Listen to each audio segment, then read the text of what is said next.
Moraes vota por 17 anos a réu do 8-1 que sentou na cadeira do Xandão. Homem foi gravado enquanto sentava em cadeira do Supremo Tribunal Federal durante invasão e depredação do prédio. O ministro Alexandre de Moraes, do Supremo Tribunal Federal STF, sugeriu uma pena de 17 anos para Fábio Alexandre de Oliveira, réu pelo 8 de janeiro que sentou em uma das cadeiras da corte durante os atos antidemocráticos em Brasília. O voto do ministro especifica que, do total, 15 anos e 6 meses devem ser de reclusão, e outro 1 ano e 6 meses de detenção. Além disso, também fixa o pagamento de 100 dias multa, cada um deles no valor de 1/3 do salário mínimo. Oliveira responde por associação criminosa armada, tentativa de abolição violenta do Estado Democrático de Direito, golpe de Estado, dano qualificado pela violência e grave ameaça contra o patrimônio da União e deterioração de patrimônio tombado.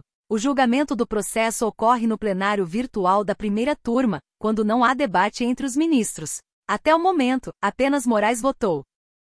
Os demais ministros têm até 5 de agosto para apresentarem suas manifestações. Segundo a Procuradoria-Geral da República PGR, ele foi identificado como um dos participantes dos atos antidemocráticos de 2023 por meio de um vídeo publicado nas redes sociais e exibido pelo Fantástico em meados de janeiro. Na gravação, ele aparece sendo filmado por outra pessoa sentado em uma poltrona usada pelos ministros do STF e diz: "Cadeira do Xandão aqui, ó. Aqui ó, vagabundo. Aqui é o povo que manda nessa porra, caralho." Na sequência, o autor do vídeo ainda ressalta que a cadeira do Xandão agora é do meu irmão Fábio. E já era. Nós tomou a cadeira do Xandão aí, ó. De acordo com as alegações finais da PGR, o réu aparece no vídeo utilizando luvas para dificultar sua identificação por meio de digitais, e também usava máscara de proteção contra gases sobre suas pernas. O uso dos apetrechos para o órgão denotaria sua intenção de prática de atos que poderiam resultar em confronto com as forças de segurança pública.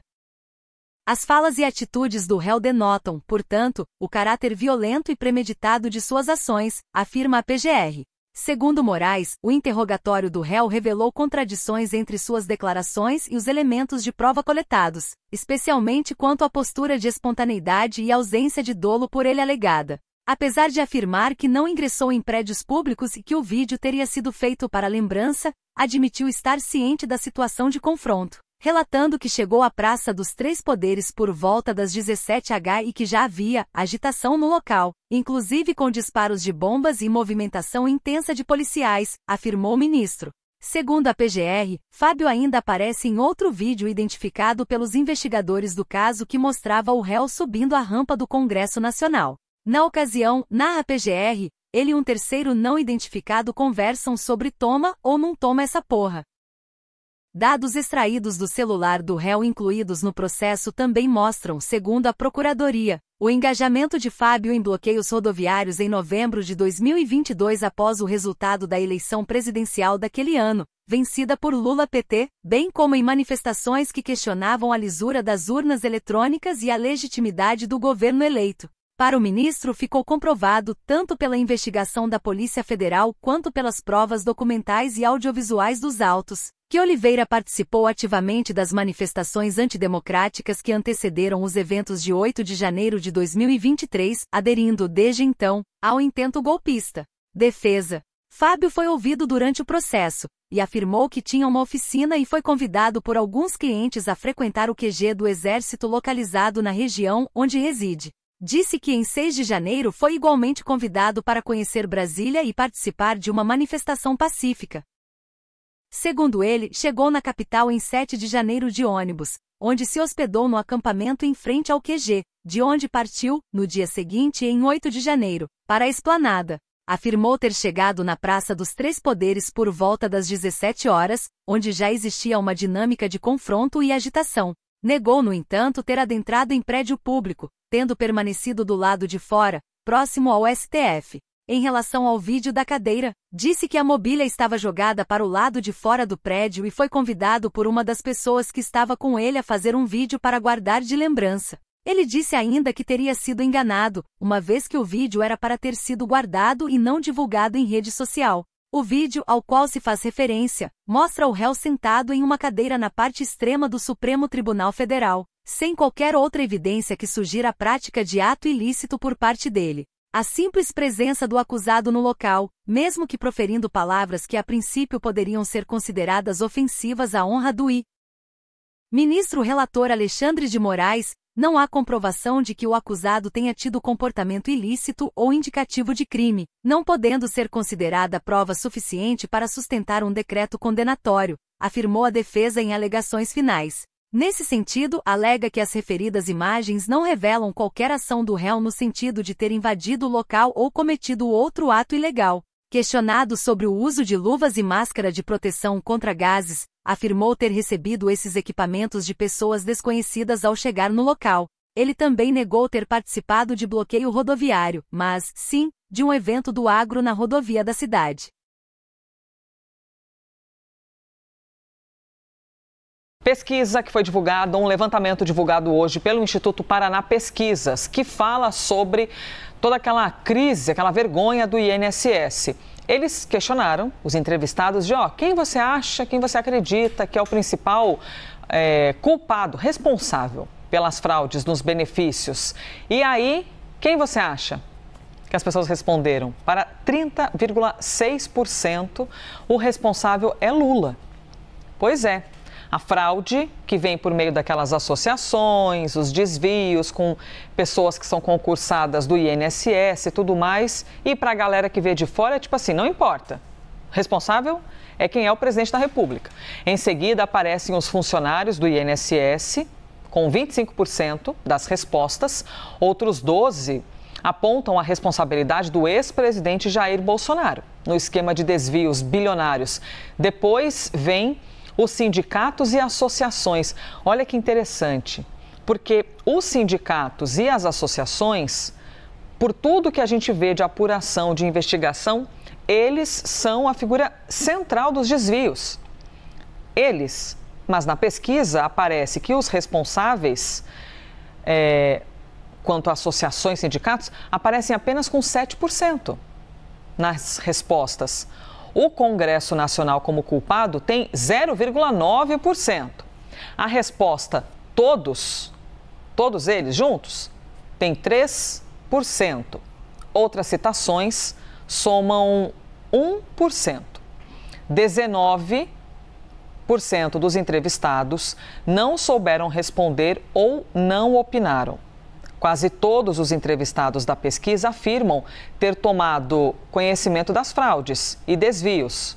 E apenas 9% disseram não saber do caso. Em relação ao gênero, 91% dos homens afirmaram conhecer as fraudes, contra 89% das mulheres. Na faixa de 60 anos ou mais, em que estão as principais vítimas dos desvios, 95% dos entrevistados disseram ter conhecimento da situação. O levantamento da Paraná Pesquisas coletou dados entre os dias 18 e 22 de junho. Foi utilizada uma amostra de 2.020 eleitores em 26 estados e no Distrito Federal. O grau de confiança é de 95% e a margem de erro é de 2,2 pontos percentuais. Sancionada a lei que garante CNH gratuita para a população de baixa renda. Os detalhes ao vivo agora, diretamente de Brasília, com a Janaína Camelo. Havia também toda uma decisão, né, Janaína, de que haveria o exame toxicológico dos primeiros condutores. Como é que ficou essa história? Queria que você atualizasse e também essa gratuidade. Seja mais uma vez bem-vinda aqui ao Jornal da Manhã. Muito bom dia, Marcelo. Pois é, essa questão do exame toxicológico foi vetado ali pelo presidente Lula, porque a lei previa a exigência do exame no caso da primeira habilitação para as carteiras A e B, né? Carro de passeio e moto. Mas aí o presidente decidiu vetar esse trecho da lei e alegando o seguinte, Tiago, que essa medida poderia trazer ali insegurança jurídica, poderia elevar custos e também poderia comprometer a confiabilidade do processo. Então, a lei diz que quem vai ter direito à CNH gratuita são pessoas de baixa renda. E o governo, né, Marcelo, consegue identificar essas pessoas de baixa renda por meio ali do CAD único, o cadastro único, que é uma ferramenta que o governo tem disponível, reúne todos os dados ali de pessoas, famílias de baixa renda, e é inclusive por meio do CAD único que essas famílias, essas pessoas conseguem também pedir ali acesso a programas sociais, para participar de programas sociais. Então, inicialmente ali, quem vai ter direito são essas pessoas cadastradas no CAD único. Inicialmente, essa lei previa também que essa regra começasse já a valer imediatamente, no ato da publicação da lei. O presidente Lula também vetou esse trecho da lei e determinou ali o prazo de 45 dias, que é um tempo ali para se haver uma adaptação, né, na aplicação das novas regras. Então, de fato, começa a valer no dia 11 de agosto. Outra questão também, como que o governo vai fazer para financiar essas CNHs gratuitas, né? Isso vai ser feito com o pagamento de multas de trânsito. Então, no fim das contas, aumenta o rol ali de serviços que são feitos por meio de multas de trânsito, né? Porque hoje em dia, Marcelo, só lembrando, a gente já tem ali a questão, as multas, elas já servem, por exemplo, para financiar sinalização, fiscalização, educação de trânsito, e agora vai ter mais essa medida da CNH gratuita. Então, no fim das contas, é uma lei que altera o Código de Trânsito brasileiro. Mais detalhes de como essa CNH gratuita vai ser disponibilizada, quais critérios, como vai ser possível pedir o acesso a essa CNH gratuita, isso o governo federal ainda vai detalhar posteriormente, futuramente. Agora, é bom lembrar também que é uma lei que vai precisar passar ali pelo Congresso, né? Então, o Congresso também quem vai decidir ali, no fim das contas, se ela permanece, se derruba essa medida do Executivo ou mantém. Marcelo. Janaína Camelo, diretamente de Brasília, lembrando que uma carta hoje, R$2, R$3 mil, está muito cara mesmo. Janaína, daqui a pouco você volta conosco.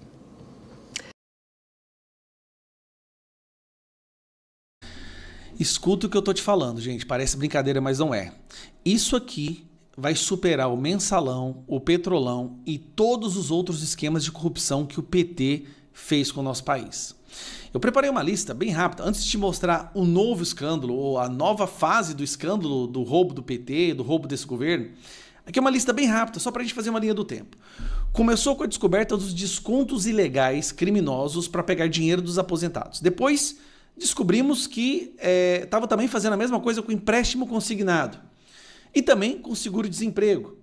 Depois descobrimos que o irmão do Lula estava envolvido em uma dessas entidades, em um desses sindicatos, e esse sindicato do irmão do Lula havia pedido que o INSS também pudesse roubar dinheiro do Bolsa Família e dos benefícios para os deficientes. Sim, Bolsa Família, que são os mais pobres, e de deficientes.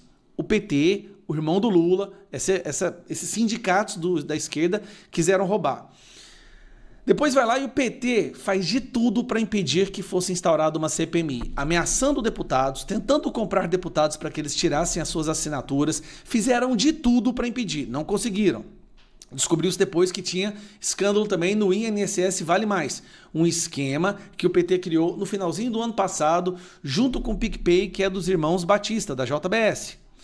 Aí vai na sequência, já descobrimos que havia o mensalão do INSS, isso mesmo, deputados, políticos, né, recebiam em torno de R$50 mil por mês para ajudar a continuar esse esquema de desvio do INSS. E aí, no finalzinho, descobrimos que todos os deputados que criaram emendas para derrubar o esquema de proteção do decreto do Bolsonaro eram todos de esquerda. Aí você pensa, não tem como piorar. Presta atenção nisso aqui. A nova fase do escândalo do INSS. Mais uma suspeita de golpe bilionário no INSS. Agora é de fraude no seguro-defeso pago a pescadores. Tem estado com quase 1.000 beneficiados para cada barco cadastrado. 1.000 beneficiados para cada barco, gente. Como é que pode um trem desse? Um benefício que custou no ano passado quase R$6 bilhões aos cofres públicos. Agora o seguro-defeso entrou na lista de suspeitas de fraude e com entidades investigadas no esquema. A Confederação Brasileira dos Trabalhadores da Pesca já estava na mira dos investigadores no escândalo dos aposentados. Em menos de um ano, o número de associados da entidade saltou de 0 para 340 mil. Olha isso aqui, gente. Em um ano, saltou de 0 para 340 mil. Sabe o que é isso? É 1.000 associados por dia. É como se entrassem 1.000 pessoas recebendo seguro... como é que é o nome desse seguro? Esqueci o nome desse seguro. Por dia. Seguro-defeso. A associação é investigada por desvios de 58 milhões de reais. Agora, uma nova suspeita paira sobre a CBPA, o cadastro de pescadores fantasma no seguro-defeso. Um benefício pago pelo governo a pescadores artesanais no período em que é proibida a pesca por questões ambientais. O valor de um salário mínimo pode ser pago de 1 a 5 meses, dependendo da região. A CBPA é suspeita de cadastrar falsos pescadores em troca de metade do valor. Na cidade paraense de Mocajuba, às margens do rio Tocantins, quase 15 mil pescadores receberam o seguro-defeso no ano passado. Só que, segundo o IBGE, há 15 mil adultos na cidade. 6 mil trabalham em fazendas e mais de 2.500 no serviço público. Ou seja, a conta está longe de fechar. O Maranhão concentra 1/3 dos pescadores do país, 590 mil. Maranhão é do Flávio Dino, né? Ele veio de lá. Ele era o governador de lá, não era? Só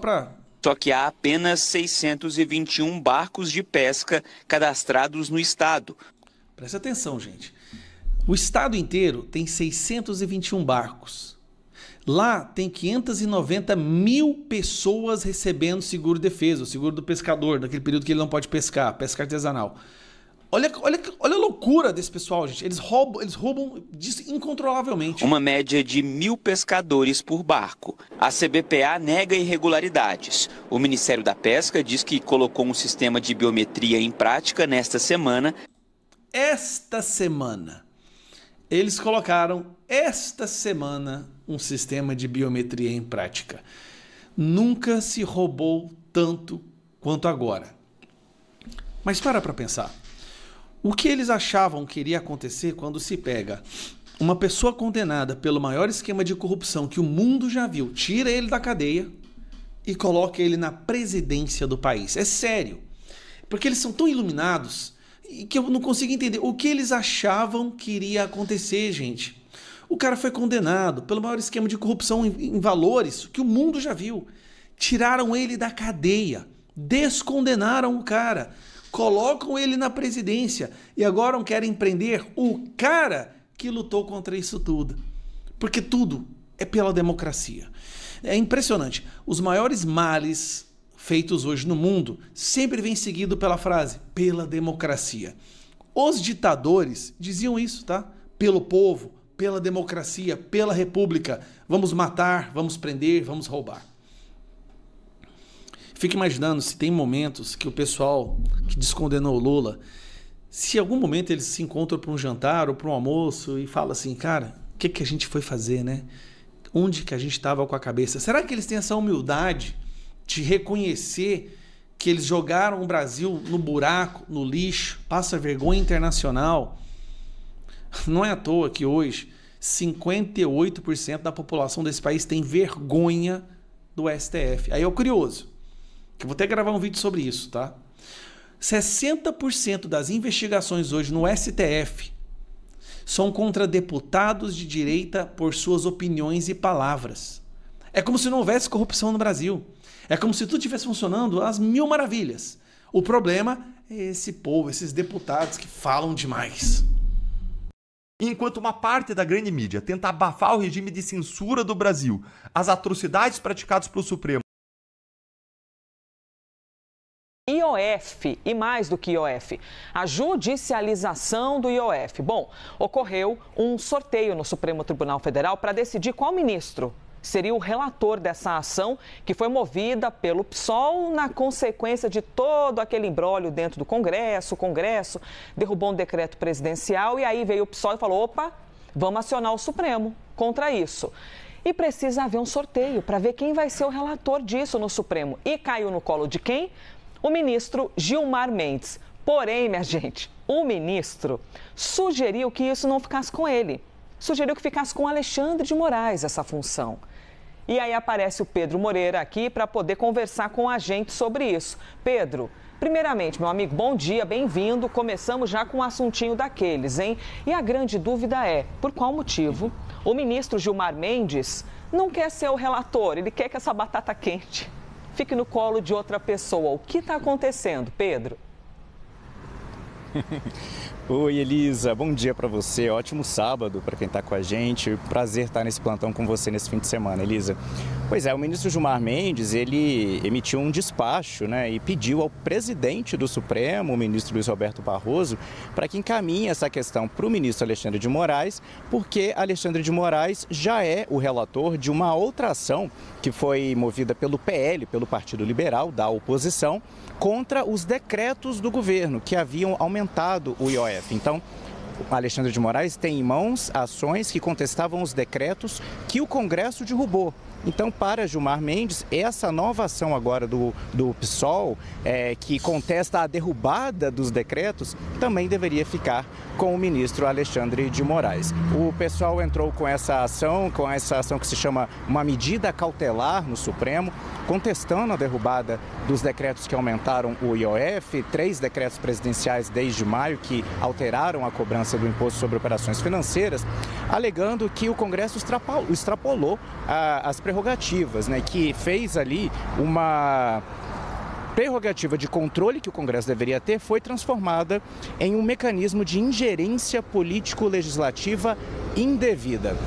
Essa questão que o pessoal leva até o Supremo é a primeira judicialização desse caso, Elisa. A gente lembra que o próprio governo também estuda, né? A AGU informou também nesta sexta-feira que estuda medidas a pedido do presidente Lula para contestar a derrubada desses decretos no Supremo Tribunal Federal. Nesse momento, a AGU aguarda informações do Ministério da Fazenda para poder embasar essa ação que o governo pretende mover no Supremo. Sobre essa questão, Elisa, o deputado federal do PSOL, Guilherme Boulos, ele deu entrevista ao CNN 360 nessa sexta-feira e ele disse que essa judicialização, essa derrubada desse veto demonstra uma bagunça institucional no país. A gente separou esse trecho da fala do deputado federal, vamos acompanhar.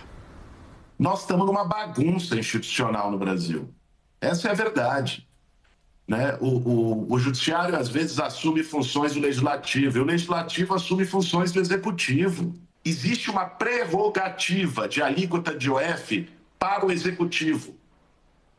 O legislativo foi lá e derrubou. Você só pode derrubar um decreto executivo quando o presidente extrapola a sua prerrogativa, o que não aconteceu. Temos, portanto, aí a fala de Guilherme Boulos, que faz parte do PSOL, que é o partido que entrou com essa ação no Supremo. E aí temos o oposto, a posição de Guilherme Boulos. O deputado federal Mendonça Filho fez críticas ao presidente da República, disse que Lula transformou o IOF em um imposto arrecadatório. Vamos ouvir. O que ocorre é que o governo Lula, ele está mal junto à opinião pública, à população brasileira. Ele não entrega aquilo que prometeu durante a campanha. De respeito ao decreto que aumentou de forma exorbitante o IOF, recentemente editado pelo presidente Lula, ele desviou da função, como dizem os juristas. Na prática, o que aconteceu é que o IOF, que é um imposto regulatório, se transformou, a partir da decisão do presidente Lula, e com auxílio do ministro Haddad, no imposto arrecadatório.